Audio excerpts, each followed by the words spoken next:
gorgeous out. Let's pop some ducks.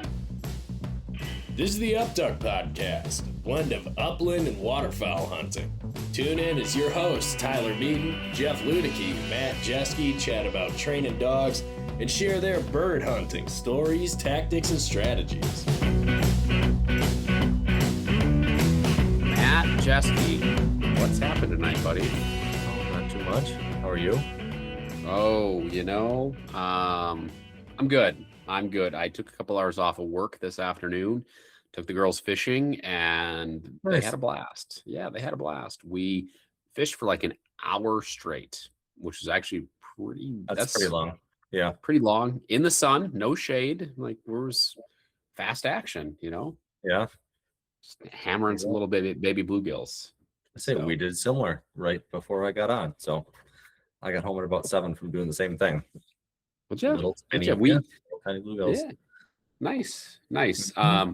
We killed one, and so the fish swallowed the hook, so we brought it home, and I have to fillet it after we're done recording here. We want to eat it. I gotcha. Yeah. Yes. It's like all of 5.5 inches. It's not. Yeah. It's not. Yeah, it's a couple of bites. So yeah.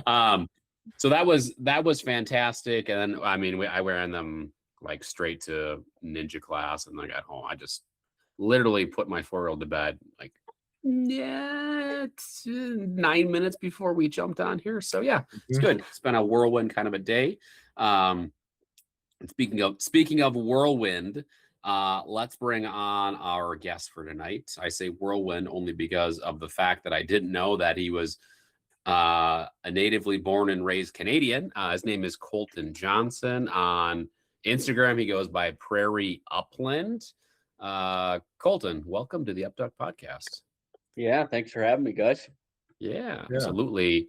I honestly had no idea you were from Canada when I asked you to come on.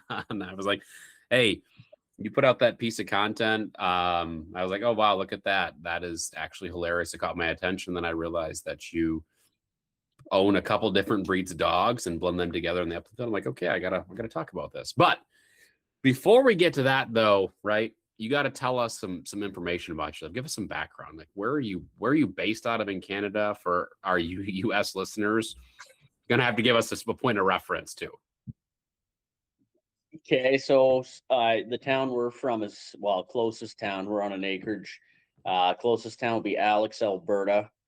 So if you're looking at a map, you're gonna go to Calgary, and then you're gonna go about 2 hours northeast of Calgary, and you'll hit Alex, Alberta. We're on the Red Deer River.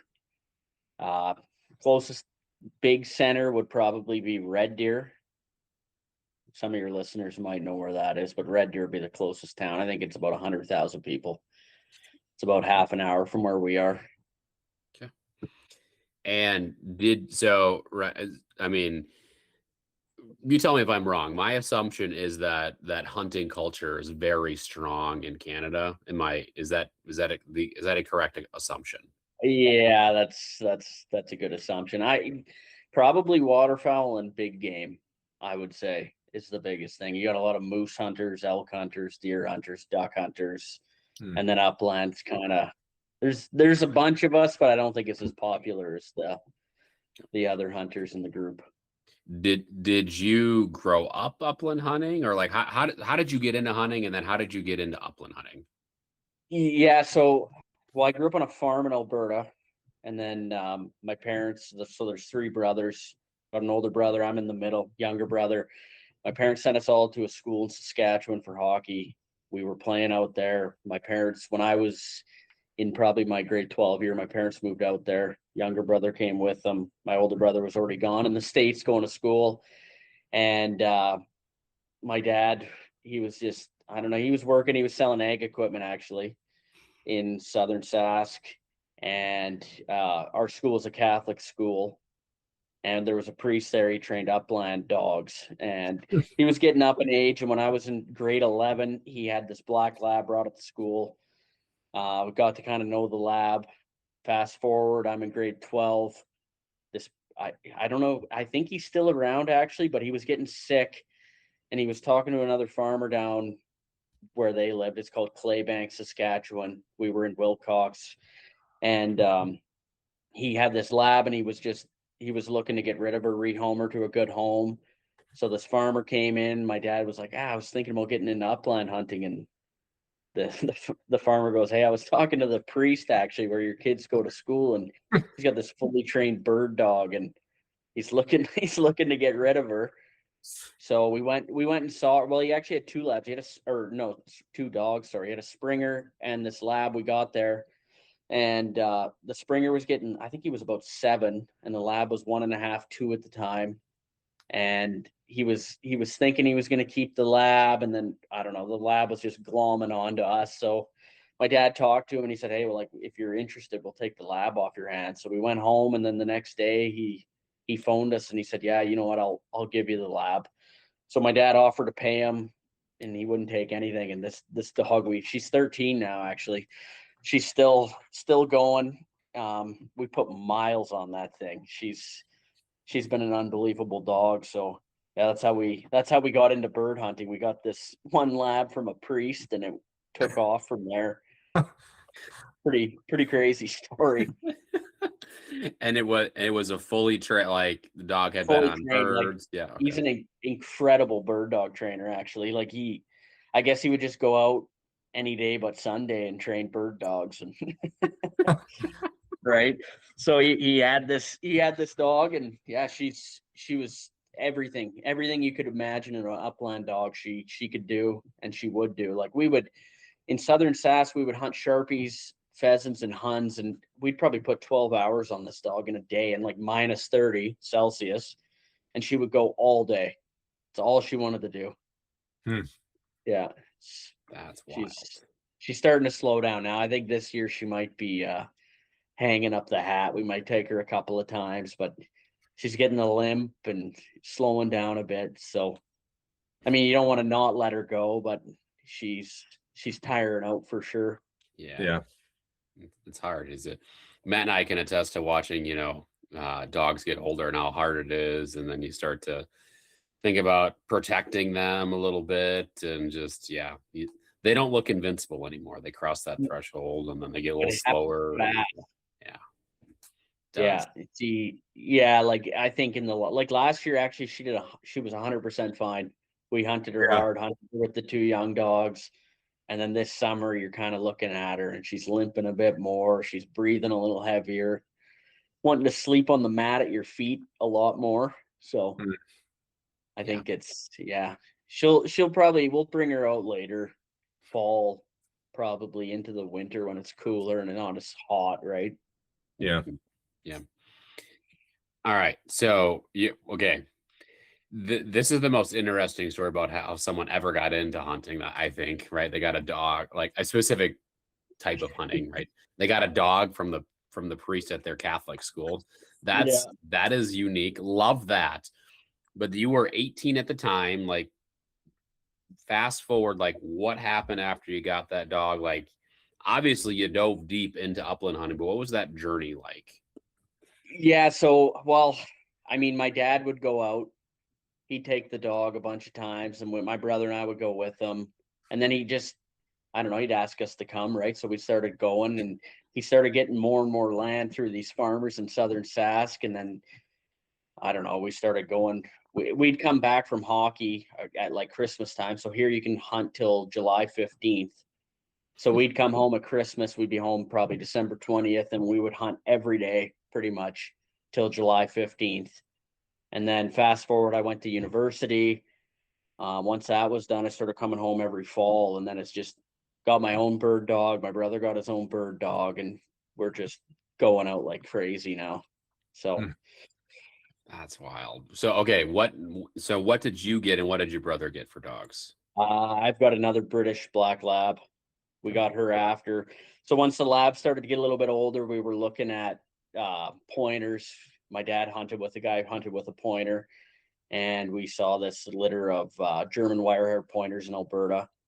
So we picked up one of those. She had some issues. It wasn't the best breeder at the time. We didn't do as much research as we should have. Got this dog. She's probably the best bird dog we have, though. It's incredible. So he got her second. She's turning 5 this year. And then my British Black Lab, she's turning 4 this year. So they're a little bit staggered. And then my dad, obviously, once our oldest one gets to be where she can't hunt anymore, he's going to get probably another pointer, actually. Okay. I think is what we're going to go with next. Okay. What kind of issues, like what mistakes did you make? Just like curious. Well, it's just I don't know, like bloodline things, right? Like, so when I got my Black Lab, it's from a breeder in Saskatchewan. She's got like tried and true bird dogs. Anything wrong with these bird dogs, you're bringing them back. She'll literally replace your bird dog. That's how much she trusts her bloodlines. Like if you have any like hip dysplasia, eye problems, anything wrong with your dog, she's going to give you your money back and a dog, right? This one, kind of not a backyard breeder, like he breeds German Wirehaired pointers, but she had like mouth problems. So we had to take her, she had to get like there was something wrong with her bite. So she had to go to the dentist, I guess, for dogs, get the bite fixed. That was like $5,000. Kind of an issue. But she's an incredible bird dog. She's got everything you want in a German Wirehaired pointer. It was just mouth issues more than anything. Gotcha. Okay. So you hunt the wire hair and the laps together, correct? Yeah, we do a combo, which is, I guess, unorthodox probably for most people. So that I like, honestly, that's the thing that's what I want to know. Like, what is that like? Like, what do you that you're turning all 3 dogs loose at once, right? That's we're letting them rep. Yep. And you have your brother and your dad, so you have 3 guys. Yeah, sometimes one, and that's chaos. Okay. But usually what we do is our wire-haired pointer, she's probably 50 to 100 yards in front. She's working, and if it's nice thin stuff and she hits a point, we're holding the labs back, like on command. Our labs, if we're saying whoa, the lab's next to us, she's walking beside us, both of them, and then we'll get up there, let the pointer do her thing. The bird will flush, we'll shoot the bird. But if we're working thick stuff, like up where we are, you get some brush, right? Like taller trees, you get poplar, aspen. So if that pointer's in there hitting a point beside us, we'll take a lab and she'll stay on point. We'll send a lab in, that lab will flush the bird up and we'll shoot the bird. Basically is how it works. It'd be the same as, I guess, a human flushing the bird, right? But we're letting the dog do it because you don't want to walk into a forest and try to put that bird up where we are. So you get the pointer doing her thing, and then the lab goes in, and up comes the bird, and sometimes it shoots out of the bush, and then you're getting your shot. Okay. So I have a question for you, but I've heard of this before, like being used in the States, and I don't know, Matt, if you've heard of it used on like some southern, like we'll call them like game farms, like sportsmen's clubs or whatever, where guides will use pointer and then the lab will essentially walk at like a brace, or it's not even, it could be like a little spaniel too, right? It's a little cocker or something. Yeah. Yep. And dog will, right, pointer will point, send in the cocker, the lab, whatever your flushing dog breed is, and they go in. But outside of that, outside of that flushing dog flushing that bird, they're pretty much walking at heel the whole time, or at a brace, or whatever the train distance is there. Yeah, and we kind of do that, but you wouldn't believe the cleanup a lab can do. Like, say your pointer's ranging and your lab's in close, they're flushing a lot of birds that pointer missed a lot of the time, right? So we'll work 2 labs, say, I don't know, 15 to 25 yards within shooting range, and they're picking up birds that pointer missed because they're winding and weaving up behind, or like just in front of you, right? So yeah, it works like a charm. And then our pointer, she doesn't get too distracted if we're ripping at birds that we flushed behind her. She'll keep working what she was on. So it's a good, I don't know, it's a good system. We do a lot of hunts. Like we go to Wainwright where we are. It's a military base, and I think it's 150,000 acres. They open it up for 3 days every year, September long weekend, and not a lot of guys hunt it, but that place is absolutely polluted with sharp-tailed grouse. So our sharp-tail season is October where I am, but in September, 3 days a year, the province opens up this military base hunt. We go there. Yeah, it's wicked. And there's the prairie grassland to aspen parkland. So our dogs are, that's where they shine. So there's a lot of tall bush. So the labs are doing their work in the bush. The pointer's doing her work in the grassland. It's awesome. It sounds fun. I mean, I would be all for it. It sounds like the perfect system because I always feel like, there's always birds that, like wild birds, you're gonna go past, and so you have the two layers of dogs essentially. Like you're gonna, right, birds that evade, right, the dog at the top in front, and then they end up, getting pinched or getting cleaned up by the labs. Yeah, no, it's a good system. I mean, a lot of people will look at us and kind of go, what's this outfit showing up, right? Like if we do go to one of those hunts or we go to a release site down where we are, they see the labs and they see the pointer and they're kind of looking at us like, what are you doing? Because they're usually, you see people that are running one or the other, right? Like you got your short hair guys, you got your griffin guys, and then you got your lab guys, and usually they run one specific breed. They're not mixing them. Mm-hmm. So, who gets the retrieves? Actually, that's funny. So our pointer, so we send all our dogs. There's a lady and I guess it's a man and a husband, or a lady and her husband in Red Deer, and they breed, or they do breed, and then they have training school for dogs. So we sent our dogs there. Obviously the one we got from the priest didn't go there. The other two did. We got her pointer back and they were kind of like, yeah, you know what, you might want to keep her here longer. Like her retrieve's not there. We were just like, you know what, wait, she'll be fine. She'll figure it out. We'll teach her how to retrieve. So we got her, she started hunting with her lab. She wouldn't retrieve anything. She hated it. We get her second lab. And our labs are kind of ripping in, you know how they are. They want to compete for who brings you back the bird. So one grabs the bird, and then pretty soon our pointer started to figure out, hey, I bring this thing back. They're gonna give me pets, reward me. I'm gonna be praised. So she has since figured out how to bring back a bird to you. Not a problem. She retrieves just like any lab. It's crazy. Actually, I would say now when we're doing pheasants and sharptail, she probably brings the most back. Yeah, that's wild. Super. That dog. She's something else. I don't think I've ever actually hunted over a wire hair pointer. No. Matt, have you? No, I've only hunted over like 2 pointers ever, so pretty limited. GSPs, right? That's the main one. And those are, they move fast all the time. Yeah. Oh, it's all the time.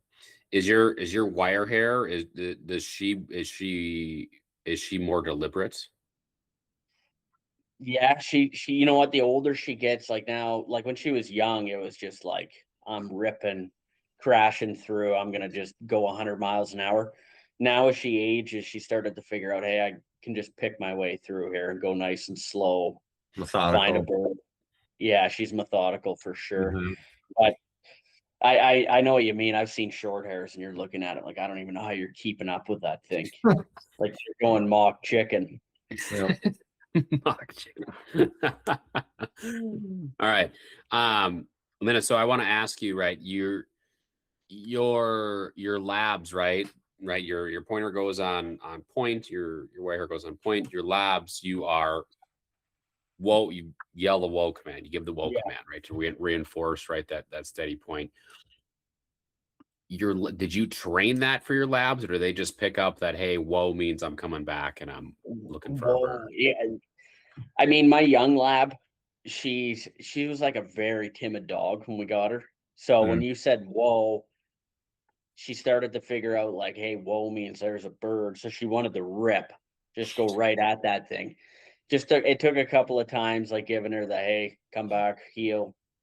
And then she started to figure it out, like she was too scared to screw up kind of thing. The old dog, she just figured it out. like we'd just say whoa, she'd hang back. It took a bit of time, I would say, but now it's just, I don't know, it's just, you say whoa, the young lab, she almost hits point. She's looking at that pointer and she's sitting there, her ears are up, she's like locked in, but then she's walking on a heel pace right next to you. So, and then if you flush it up and you shoot it right, they're all going for it. But whatever dog grabs the bird, that's the dog that brings it back. There's not a tug of war over the thing or anything like that. So it's amazing, right? I'm thinking about, Matt, I'm thinking about like the right. You associate something good, like especially something like a bird that the dog has such a strong desire for, right? With a word or a command or something, and they just, how quickly they figure it out. It blows my mind. that's crazy. It blows my mind. It takes me back to like the bird introduction, not bird introduction, but like bird field introduction with Mac when he was like 4.5 months old. And I'd done gun intro, we've done like dead bird intro, but this is like live birds like planting a field and we were going to shoot them over them, right? Yes, he was very young. And I didn't know what I was doing. It was fine. He was the but like the bird, like the first bird that went up, he saw it go up and my brother shot it and he raced underneath it, right? And he like, whatever, mouthed that he wasn't force fetched or anything, like still his puppy teeth or whatever.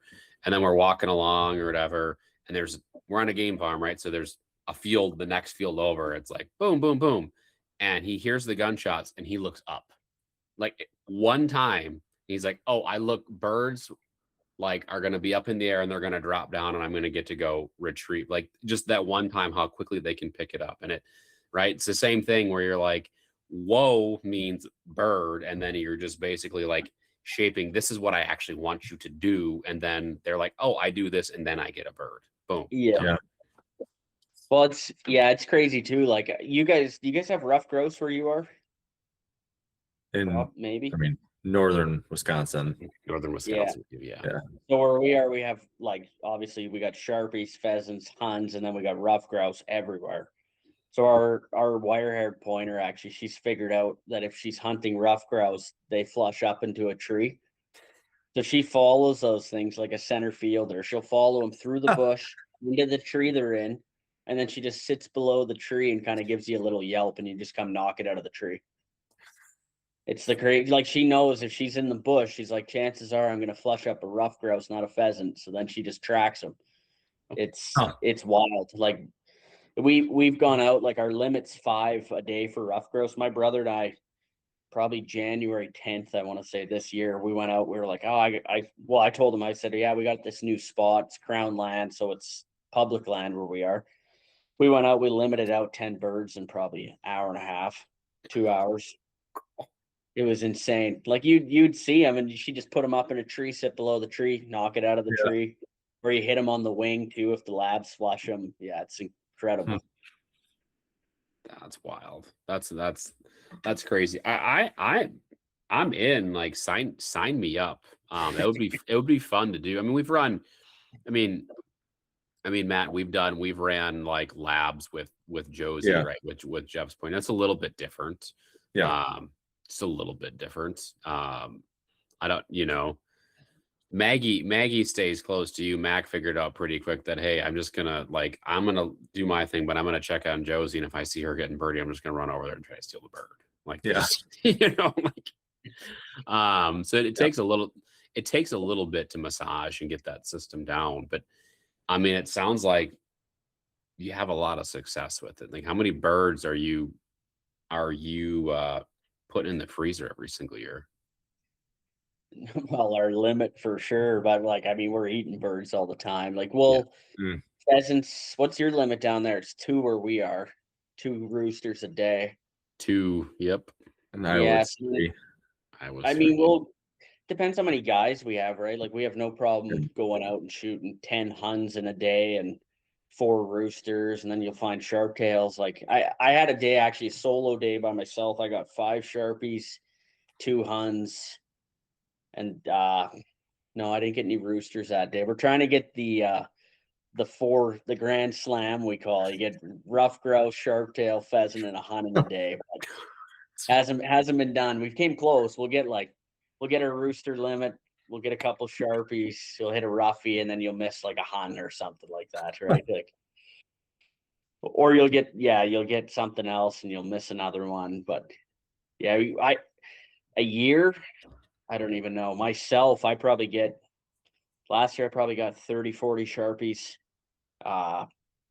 probably 30 roosters, and then I don't know, 50 rough grouse, and then a bunch of huns in between. And that's not, that's just numbers pulled out of nowhere, but that's probably pretty close to what a guy would get if you're hunting hard. I'm feeling upland deprived here.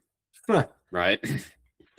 My crappy, public land, birds planted by the DNR, birds dropped by the DNR roosters, like, south of southern Wisconsin. Yeah, I mean, our roosters, like where we go to get roosters, some of them are it's a public land, right? And they just they do a pheasant release site is what it's called. So they're putting birds out there. And then if you go southern Alberta, you got your wild birds. So you get them there. But then what are your guys' limits on other birds like sharptail? You wouldn't even have those there. No. You just got pheasants and maybe huns. Yeah, in Iowa, you get a chance at those occasionally, like pretty far western Iowa on a good year. But yeah, Wisconsin, you're looking at like pheasants and ruffed grouse, right? Yeah. In the Northwoods. So, but you're not shooting those in the same day. That's what's you're driving. Yeah, unless you're putting on a lot of miles. So yeah, unless you're like, I don't know I don't even know if it'd be better to start like in the southern part of the state and try to shoot a pheasant and then drive north, or if you start in the north and drive south. Yeah. I'm not really sure. Yeah, I've been on one quarter section of land, so 160 acres, and I've got a ruffed grouse, a hun, and a pheasant on that same piece of land.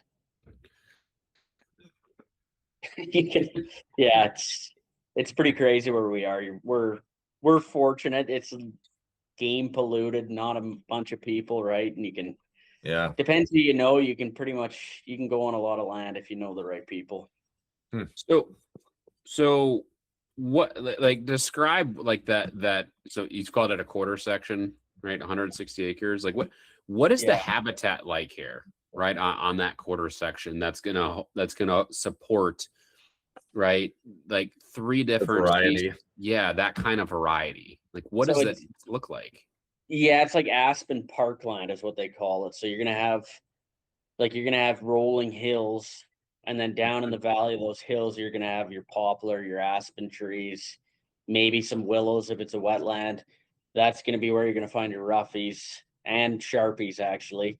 And then you're gonna have native prairie grassland. So your tall, or not your tall prairie, but your taller grass, right? And in those hills, that's where you're going to find the Sharpies and the roosters too. So that is crazy. I just put it into the AI machine, and it's a major transitional ecoregion and the largest boreal grassland transition zone in the world. Yeah, interesting. Yeah, you guys should, if you get the chance, you should look up the Wainwright, Alberta military base. That's a good example. That place it's something to see. It's 150,000 acres, or pretty close to, and they do their military exercises on there, but aside from that, it's like untouched landscape. You got rivers going through it, wetlands. There's moose, elk, mule deer, whitetail, Sharpies, ruffed grouse, Hungarian partridge, all in one piece of land. Wow. And like you're obviously it's game. There's tons of habitat, right, to support that. But I'm thinking about Wisconsin, and right, one of the biggest issues with supporting wild populations of pheasants is habitat, but also predation, right? Predation from hawks, coyotes, and a lot of nest predators. Like there's raccoons everywhere, right? They just eat all the eggs, right? There just does not. All of those things work against it. I mean, obviously the habitat is incredible, but are there less predators too? Or is there more trapping that takes place in Canada? I don't know. There's a lot of coyote shoots going on. Like last year, actually, I was in one. The town Stettler, it's a little east of where we are. They held a coyote derby, so guys are just going out for 3 days and just whacking coyotes, knocking them down. I mean, you got guys like my grandpa. My grandpa kills coyotes all winter long. He'll just shoot them out of his kitchen. Are they window. running dogs, or are they just? No, Right. he puts a bait. Yeah. He puts a bait pile out of Okay. his kitchen window, and he'll shoot coyotes out of his window. He lives on a farm. Yeah.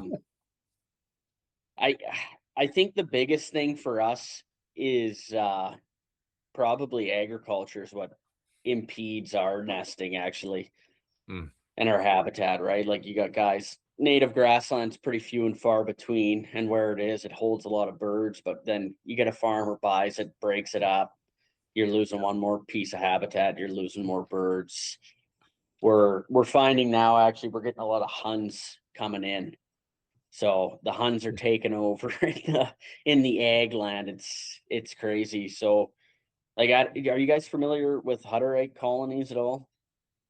Probably not. No, tell us about it. Similar to Mennonites. So there's like, Oh, okay.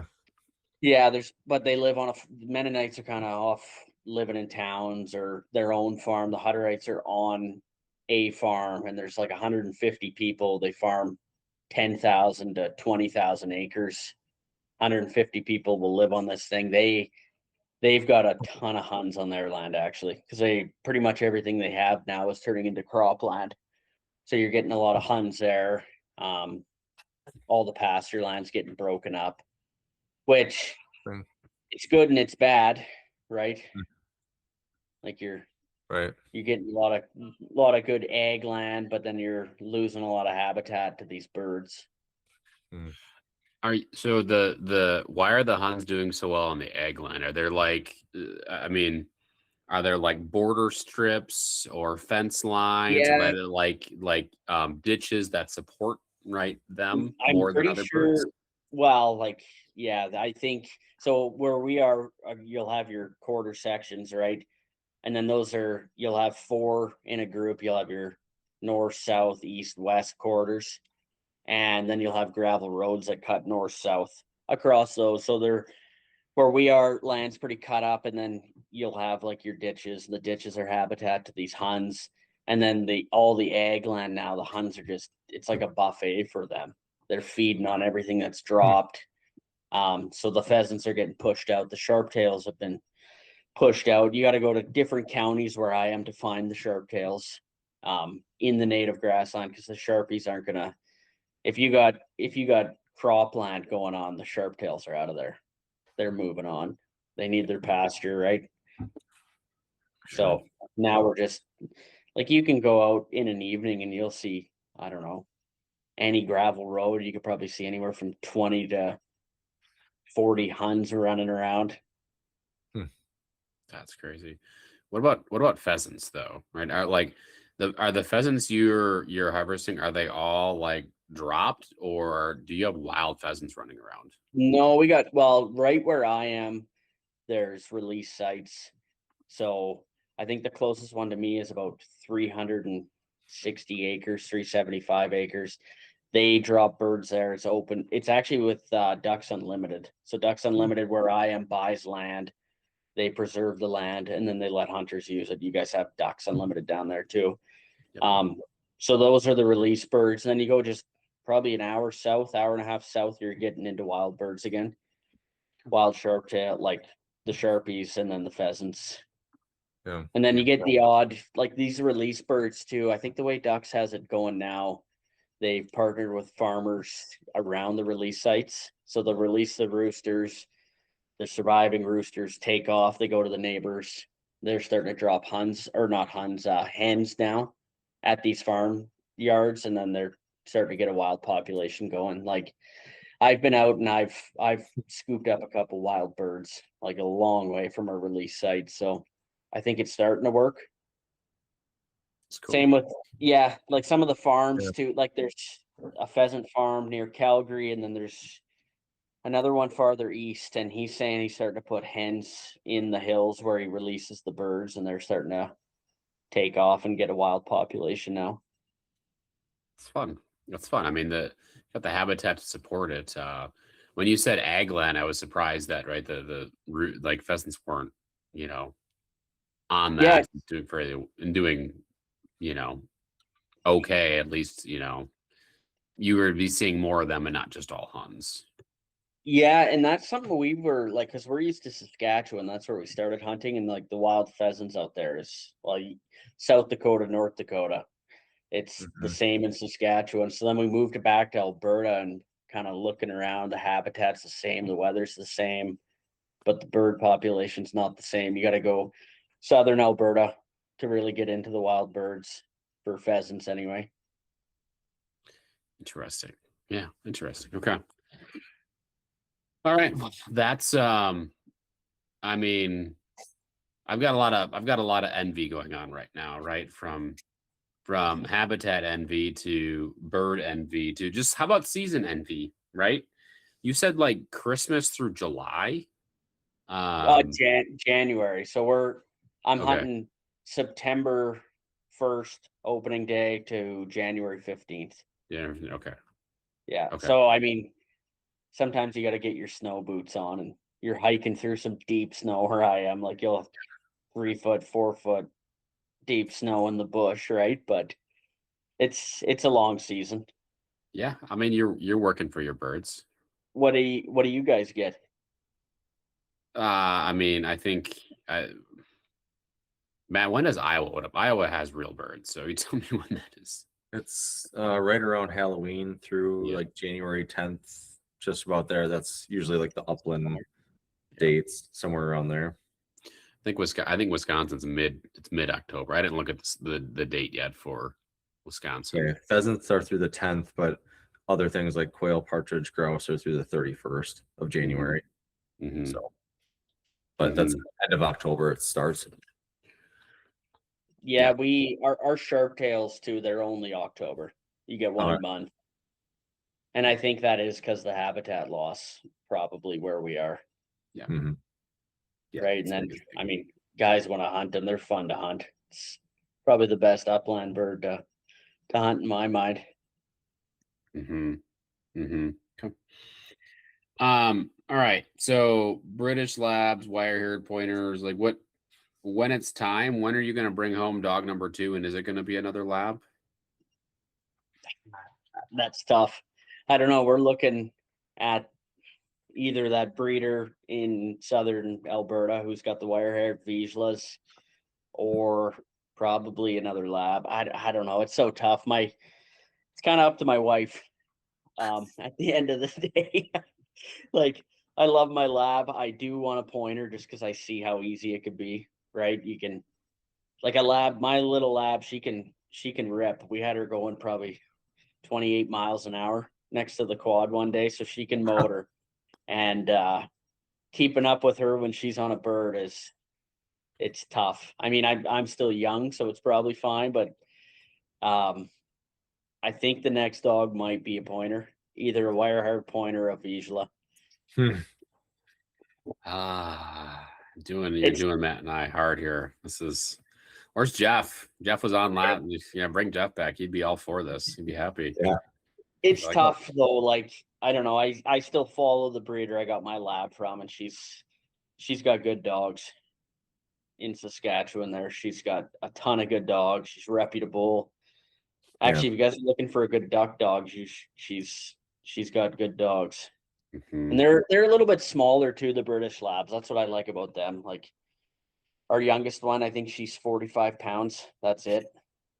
That's max as she'll get. Our older one, she's a British too. She's a bit stockier. She's not field bred like our younger one. She's more of the stockier show dog. But yeah, she's probably 55 pounds and 13, which still isn't bad for an older, slowed down dog, right? Yeah, but no, I don't know. You look at a lab and how good they are with families and kids, and it's hard not to be drawn to them. But then you're out in the field with a pointer, and you're like, yeah, this is easy. I don't have to speed walk after this bird. I can just walk up to it. Yeah. It's like the country club hunting, gotta shooting it over under, or you just keep your breech open, just hang it over your shoulder. Oh, look, my dog's on point. Doesn't quite work like that all the time, but you know. Yeah. No. Yeah, It's that's kind how of I a- am.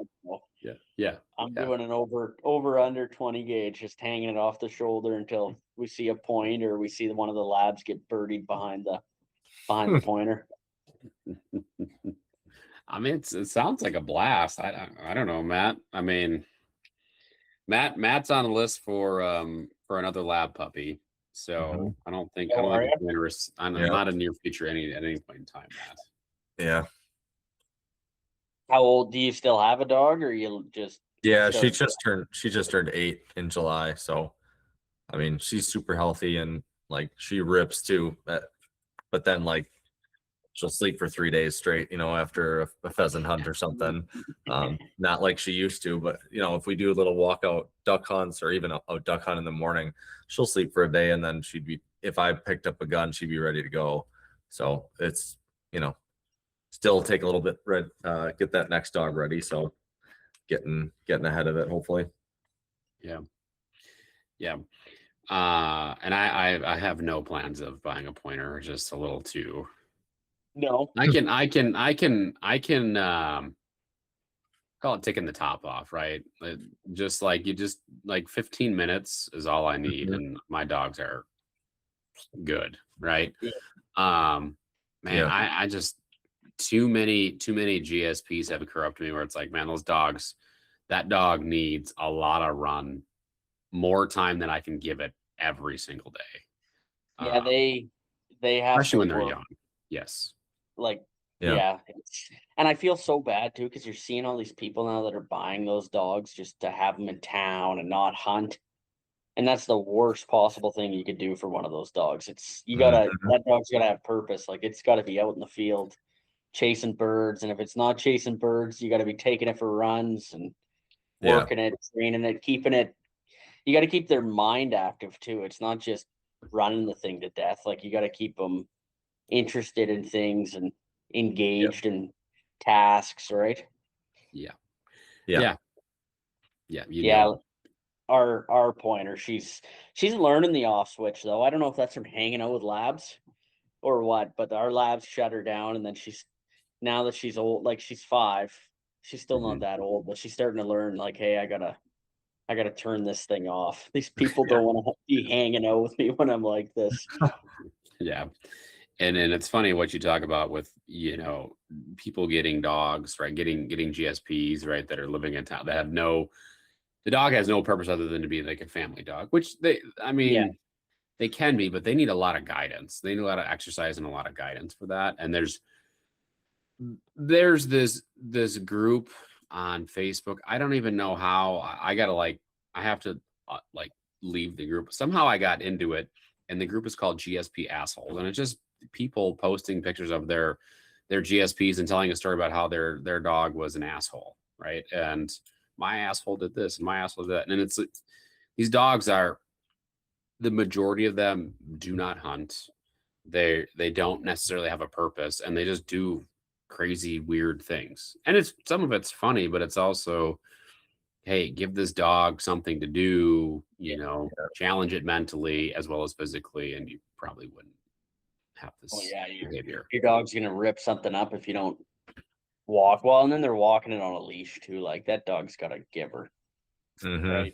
Can't just go for a walk 3 blocks down on a leash and call it good. Not even a leash, a harness. Yeah. True. Yeah. Yeah. I know. I come like on Facebook too. You come across all these like pages now. It's like Wirehaired pointers, griffins, and they're all for rehome because somebody bought one thinking it looked like a cool dog. They didn't know what it was for. Like, you can do that if you get like a big dumb lab from Joe Blow breeder, right? Like a lab's. A lot of the times you're going to get a nice calm lab, but I mean, you can't do that with a pointer. Like, those dogs, they have a job and they know their job, and if you don't give them their job, they're nuts. No. The harness is the giveaway, and then you see the people walking the dog with the harness, and they have it like the leash part of the harness tied around their waist, and they're being dragged along. Things that give me the heebie-jeebies for 1,000, Alex, or whoever hosts the Jeopardy nowadays. Uh-huh. I just can't. I can't. There's just things that that just. Ooh. Yeah. I just want to help so bad. Yeah. But you can't. Anyway, Matt, what did I miss? I don't think much.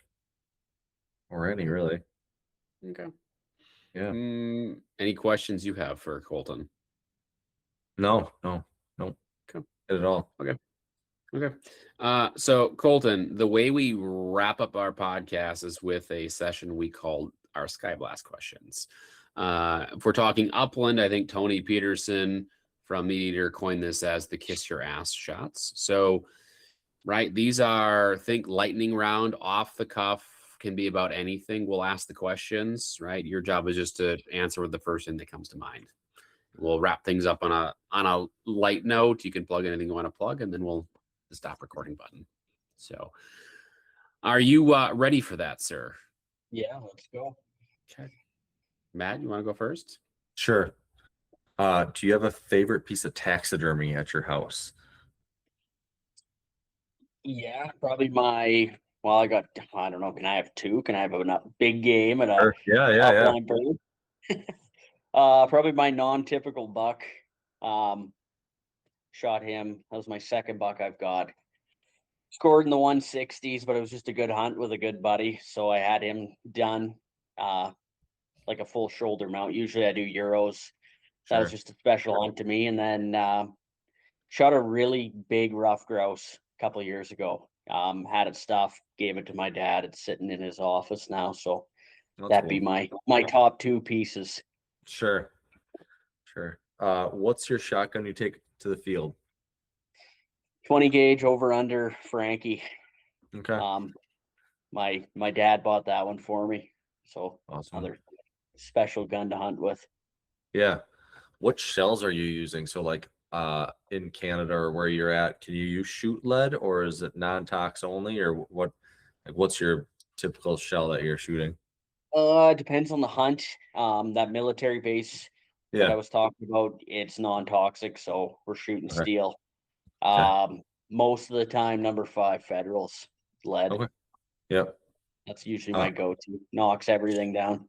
Sure. That's what I was wondering, because you said how many different birds you can shoot, and then what's your truck setup look like? So you're hauling maybe a couple dogs around. Do you have a specific, you running a cap with kennels, or what do you typically? No, usually what we're doing, well, it depends how many guys are going. Actually, we just got a new Suburban for hunting. We're gonna pull the back seats out, get that thing set up. Years past, it's just been loading up the back of the truck with a tonneau cover, and then we're just throwing the dogs in the back seat. Sure. So fold the seats up, the dogs are hanging out in there. We're not leaving them in a big fancy setup. I know a lot of guys do that, but I mean, we're not going far where I am, so just chuck them in the back and you're 20 minutes to your site. Yeah. Yep. Awesome. That's what I had. Okay. I've got a few for you, Colton. So first one I want to know is, which dog has taught you the most as a handler? Probably Willow, our 13-year-old, right? She's who I learned to hunt over. She taught us a lot of stuff too. What habitat a lab will go through, how to control a lab, when to tell them to stop. She was a dog who would just go. Like, you basically had to carry her back to the truck. We've had some days where you're lifting her in. So Willow, our oldest lab, would be that dog. Yeah, makes sense. What's on your bucket list hunts? Like, where do you want to go? Where do you want to travel to? What do you want to hunt? What's at the top of that list? I got a couple. I'd really like to go to Wyoming and get a sage grouse. I know it's kind of one of those things where people look at you different if you want to shoot a sage grouse, because they're few and far between. Like in Alberta, we probably have a couple hundred birds, so you're not shooting those here. Wyoming, I know you can hunt them. There's still a healthy population. And then Probably northern Alberta. I'd like to get some ptarmigan. Like we have willow Mm. ptarmigan up here. I think that'd be kind of a cool bird to get. They're different. Not a lot of people get to shoot them, so that's on my list. Coffee or energy drinks? Coffee, black coffee. Right. Okay. I mean, you said negative 30 degrees Celsius. I'm thinking hot black coffee sounds really good. Oh, it's piping. You got it in your Yeti or your Stanley. Yeah. Yes. All right. You mentioned some long hunts. You're talking like 12-hour hunts. What snacks are you packing to give yourself energy to power through, especially if you're hiking through any 3 or 4 foot snow drifts? A lot of deer sausage. I mean, we brought chili with us. We'll heat it up before we leave the house, and you put it in your thermos, and you'll have chili. Deer jerky a lot of the time. Or if you're passing through town, grab a breakfast sandwich on the way in at McDonald's or whatever, right? Yeah, sure. Yeah. All right. And then if I was to come to Alberta or Saskatchewan, what would be the food that's local, that's something specific that I would need to try? What would you recommend that is? Alberta beef. You got to get a Angus beef, ribeye. There's nothing better than Alberta beef. Okay. All right. I thought you were gonna say like poutine or something like that, but I would. That's terrible. Oh, don't even. Yeah, people think that's so Canadian, but it's terrible stuff. Actually, gravy mashed on fries. It's. I don't like. I want crunchy, salty fries. I don't want mushy fries, and gravy just ruins. Yeah, that. you don't want them. Yeah, falling apart in your mouth. I don't understand the poutine thing. I don't know. I've tried it. Matt, have you tried poutine? I'm not. Okay. Yeah, so you're not missing anything. Okay. So Yeah, right, that's poutine is not Canadian. What is Canadian food wise then? Right. I got Alberta beef. Anything else? Man, that's what all like. I don't know. I'm probably missing a bunch of stuff, but I don't know. I'm a farm kid, so I'm gonna say Alberta beef. That's good with me. Well, poutine's what we're known for, and then yeah, I don't know. I can't think of anything in Alberta that you guys don't eat down there. So other than our beef. That's fair. All right. That's all I got for questions. So Colton, if people want to know more information about you, about Canada, if they want to follow your adventures, where can they do that at? And I would encourage you to plug your social media and then anything else that you also want to plug at this point in time. Yeah, so really the only thing we're on is Instagram, and it's Prairie_Upland. That's my wife and I. My dad's on there the odd time here and there. That's kind of our main page. We just started that last year. Hoping to grow it a little bit. We might get on TikTok. We'll see. It's not the biggest thing down here. YouTube might be in the future, but right now it's just Instagram. Okay. Fantastic.